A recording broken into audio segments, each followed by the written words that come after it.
Hi everyone, I'm going to the Santa Ana USCIS office right now. It's for an interview, but I'll get an opportunity to talk to some of the USCIS officers. There's a lot of questions I want to ask.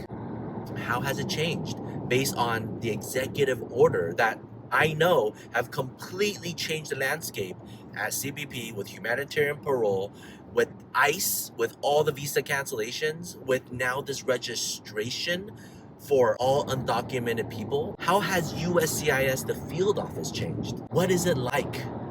And how can people prepare? Because of everything that's changing, I really want to get to know exactly what's going on. Now, obviously, every field office is different, that they have their own policies, their own info passes, and their own discretionary ability with regards to different types of case types. I completely understand that. But getting an idea, a semblance of what's going on is pretty informative of what's going to happen this year at the very, very least. So stay tuned. I'm going to report everything I learn so you guys can know it too.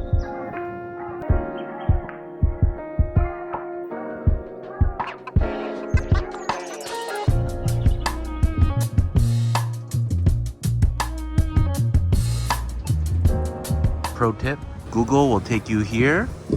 This is the meeting, but this is a good parking spot right here.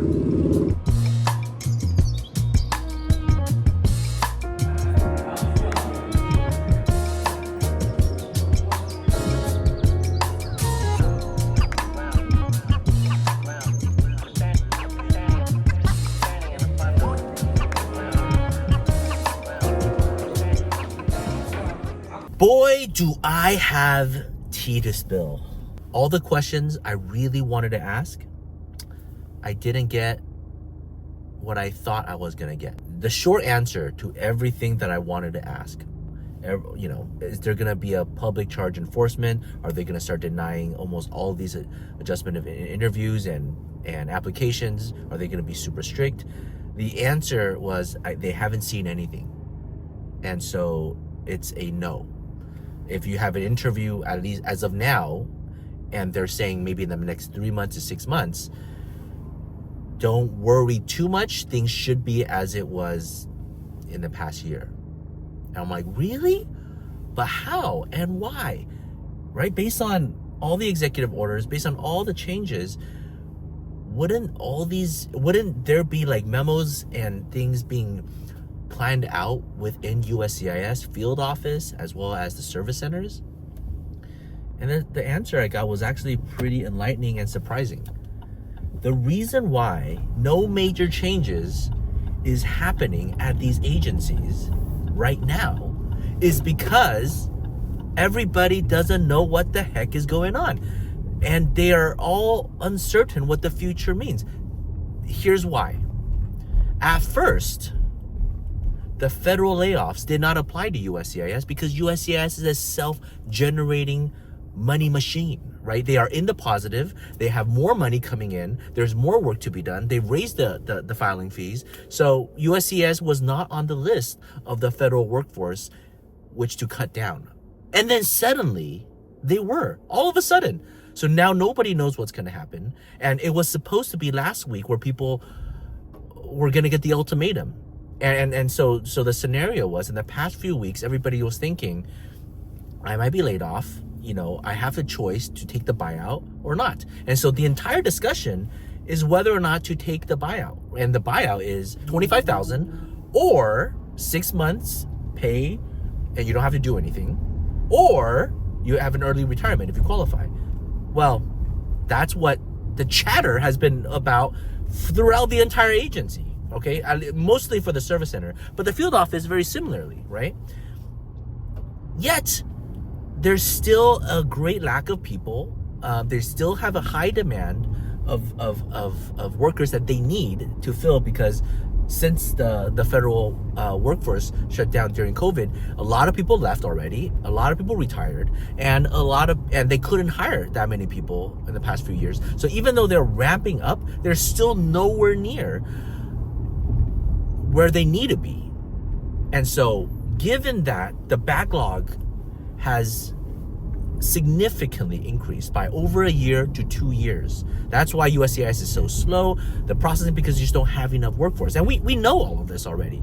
But on top of that, now everybody is in a state of, am I going to lose my job? What should I do? Should I take the buyout? Should I stay and work? Should I pivot? Should I go work for a different sector? Should I go from service center to field office? Should I go from field office to service center? Like, there's so many questions floating around. Should I work for the State Department? Should I work for the Department of Homeland Security? There's just so many things that you don't know. And as of this week, they were supposed to find out.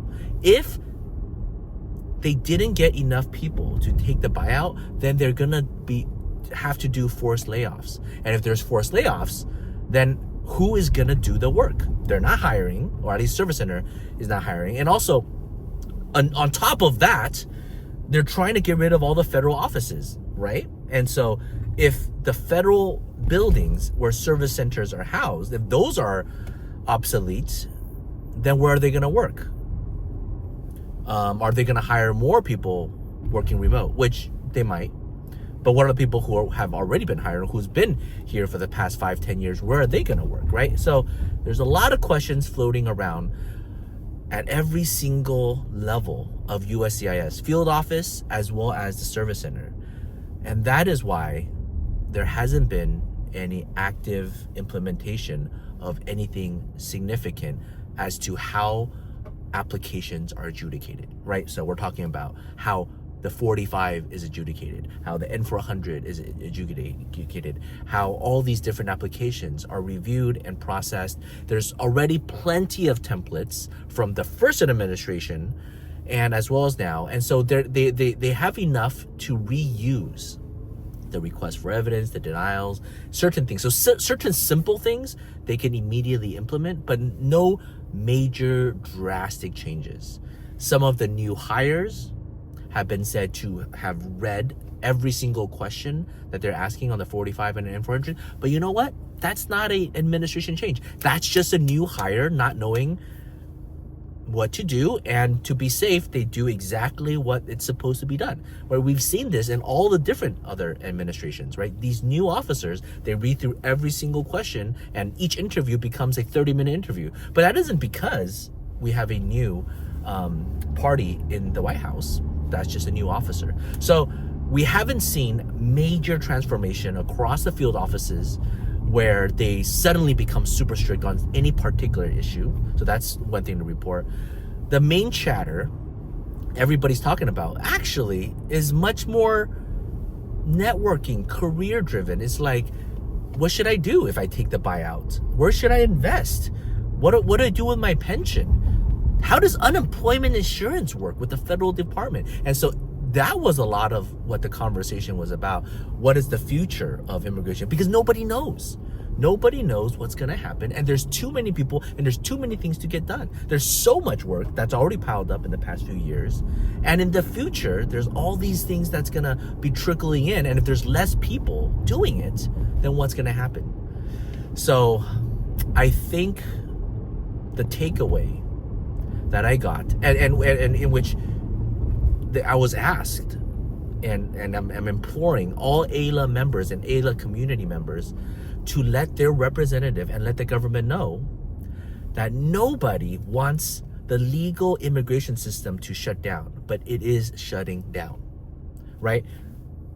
We understand people are concerned about illegal immigrants, but the legal immigration process, the spouses of U.S. citizens, the normal application process for companies trying to bring executives and trying to bring their family and trying to establish and move around specialized workers from overseas to the U.S.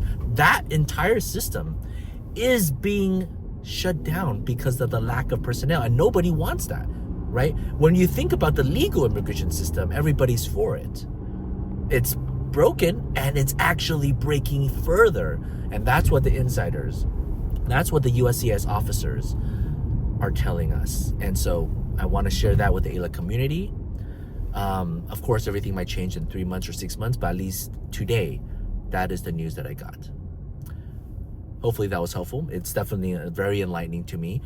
And it informs me that when I see a USCIS officer, when I go to these interviews, I'm a little bit more sympathetic to all the things that they're going through, right? They are just getting back to the office. They might have been remote work for the past 4 years. They might have never had to work in an office like this before, and so they're just getting used to it. So being kind to them, preparing the case well, teaching them, working with them, walking them through. Again, they might not even have a job in the next few weeks. So they are in a state of major transition. So just being polite, just working through, it's just another day. So that is the big takeaway that I got. All right, see you guys later. Have a great weekend. Oh, I forgot one last thing. The biggest change potentially is just how many people there are. It's like packed. So many lawyers, so many people, so many officers. The cafeteria was packed. Oh, by the way, get the onion rings. Super good. It's the Santa Ana office has the best food court of all the different field offices. But other offices are nice. But, I buy gum there, right? But here, the food is actually legitimate and affordable. Very good. But anyways, it's packed. It's super packed. So just expect your interview, the waiting time to be plus 45 minutes compared to before, right? So normally in the past, we always budget 2.5 hours, between going in, the whole interview, and then leaving. Now budget 3 to 3.5 hours. So that's it.